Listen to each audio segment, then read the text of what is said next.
Менин уулум Дүйшөнбеков Жакшы Мусахановичти 28 жашта ушу өлтүрүп, анан машинасы менен өрттөп, кээде капчыгын түрүп жиберген боюнча иш козголгон. Анан иш козголуп, Чүй областында, андан кийин ГСУ-да иш терге керектүү материалдар, эми следователь эмеспиз го. Ушу керектүү документ, экспертизалар жүргүзүлүп, анан 2016 иш сотко өткөн. 3 судья карады биринчи. Ошентип биринчи инстанциядагы 3 судья карап иш аягына чейин чыкпай калды.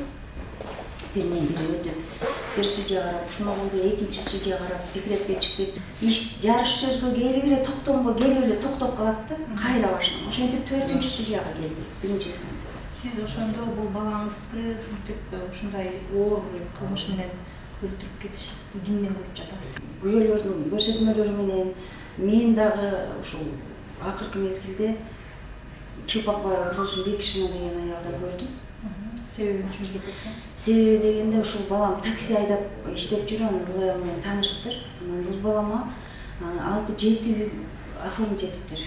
Анан мен эмне үчүн оформить этет десем, бул чисто формальность деп түшүндү балам. Анан бул формальность деген сөз менин балам лексиконунда деле бир жакын жолуган сөз эмес. Анан мен таза үйлөр болсо сага эмнеге оформить этет эле, кайра бергенин бүт бардым дедим. Мен ал учурда Москвада иштеп аткам. Анан сиңдим, кызым чалышты. Повесткалар келип атат деп. Анан балама чалсам, мама бул таза эле формальность менен деле бир катышы жок деп түшүндү.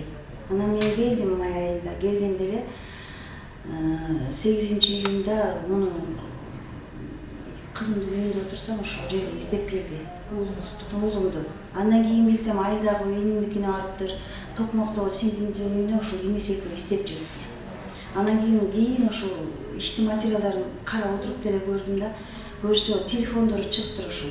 Кегети капчыгайынан түнкү саат 2, 3, 4, 5ке чейин ошол Ротфронт, Кегети, Дунгарк деген аялдарда ушул болгон жерлерден чыгып атат да. Анан ошонун негизинде телефондору негизинде гана кармалып калып атат да Чылпакбаева менен Бекишев турмун. Телевиденияга, газеталарга чыгып аттык, себеби дегенде көп жылдан бери иштесе, тааныш билиши көп болсо, мен эле балама 7 квартира оформить этсек, акыркы ГСУда иштеген следователь айтты, мен ишти жаап атканда бул аялдын 37 менчиги бар болчу деп. Белгилүү болгон менчиги 37 болсо, андан белгисиздери деле барго деген ойлор менен биз ушундай акцияларды жүргүзүп аттык да. Өзү айтып аткан, мен актайбы, мен чыгам баары деле, процентке берген акчаларын алып аткандардан деле айтып атыптыр, ушинтип мен чыгам баары деле деп. Ал эмне себептен ал мынчалык ишенимдүү болгон? Ал мыйзамдарды билгенби, кандай? Эми мына азыр биз билип атабыз, бул аял биринчи медсестра болуп иштечкен, кийин кредитный компаниясы бар экен, өзүнүн юридикалык билими бар экен. Анан жана мен балама айтып атпаймынбы, формальность деген сөз деле ошол жактан келди, себеби мен балам лексиконунда андай сөз деле болгон эмес. Буга чейин эми адамды атайлап өлтүрүп, ичип атып өлтүрүп, же болбосо мушташып атып өлтүрүп, кокустук болгон учурларда мүмкүн сот актап коёр, бирок адамды ушинтип өлтүрүп, анан ушинтип күйгүзүп жиберген адамдарды акташы мүмкүн эмес деген ой менен эле сотто отурдум да. Эксперттерди да чакырды да. Как его? Патологоанатомду. Мына ошол киши деле айтты. Эми бул көз көрүнө эле көрүнүп турбайбы, из жашыруу үчүн өрттөдү. Мен ойлодум да, балам өлүү өрттөлдү же тирүү өрттөлдү деп уйкум дагы келбей калган да. Анан ушул экспертизадан көрдүк, ушул өлтүрүп туруп, анан өрттөптүр да. Ошол эксперт деле айтып атат. Мен практикамда бул биринчи жолу болуп атат мындай, бирок ушул из жашыруу үчүн эле кылат да мындайды деп. Биздин иштен башка да 2 мошенничество факты бар. Үйүн тартып алган боюнча. Баягы көп кишинин ичинен 2 калыптыр. Анан мошенничествону мойнуна коюп алдамчылыкты, анан мөөнөтү өтүп кеткендигине байланыштуу эркине ажыратпоо, башка чара колдонсун деген бар экен. Ошондой эле кылып анан экөөнү тең сот залынан актап, судьянын айтымы боюнча далилдер жетишсиздигине байланыштуу акталсын деп сот залынан бошотуп жиберди да.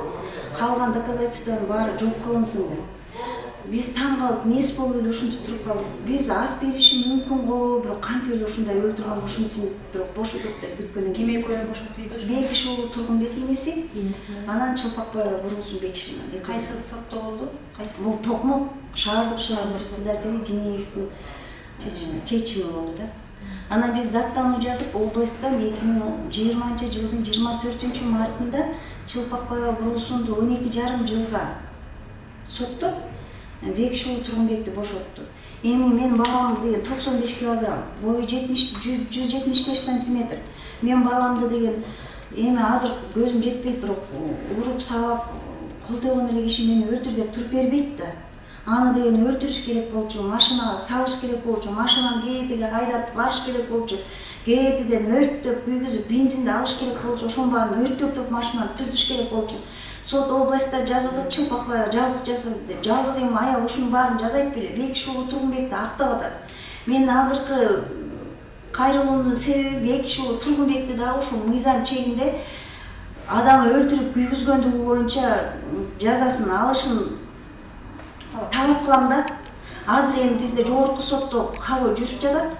Бирок эми баягы азыр анализ кылып атам да. Биринчи инстанцияда деле 3 судья мындай созуп тур да убакыттычы. 1 жыл тергеп тургандан кийин бул сөөк эксгумация кылсын деп чечим чыгарып берген. Бирок жогорку сот, областтык соттагы андай кажет жок.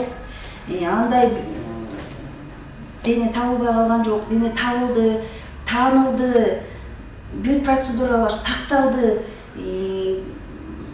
Далилдер бар, экспертизалар жүргүздү. Эми сот эле калганын керектүү иш-чараларды жүргүзүп эле өкүм чыгарсын деп токтом чыгарып берди да. Ар кандай учур болот. Бейгүнөө өлтүрүп алган болот, бейчеки жазап алган болот, же ушул аргасыздан ошол преступлениянын учурунда болуп калган адам ар кандай кырдаалды болот жашоодо. Бирок эми адамды ушинтип өлтүрүп күйгүзгөндү кой берүү мүмкүн эмес деген ишенимде отургам да. Такыр ишенбей отургам. Ошончо милиционерлер турса дагы. Анан судья качып, ИВСке кирип, анан милиционер коридор жазап туруп качып кетти. Соттун баары бекитип туруп биз эшикте эле калып калдык да ушинтипчи. Менин бир гана требованием ушу, мен 28 жашта бир 10 күндүн бири ачыла элек аркасында бир баласы жок ушу баламды, жалгыз баламды ушундай абалга жеткирген адамдарды сот жоопкерчилигине тартсын деген гана талап бар да. Мына азыр жогорку сотто турабыз. Эгер күнөөлүү болбосо ушул Чылпакбаева мага 5-6 кишилерди жиберди, кайын журтума жиберди, туугандарыма жиберди, тааныштарыма жиберди. Күнөөлүү эмес адам эмнеге жиберет? Мага башка эч нерсенин кереги жок. Мен баламды ыйласам да, башымды жеп урсам да кайра кайтып келбейт экен. Бирок баламды өлтүргөндөрдүн жазасын бергиле деген гана талап менен кайрылып атам да. Башка менде бир дагы неме жок да.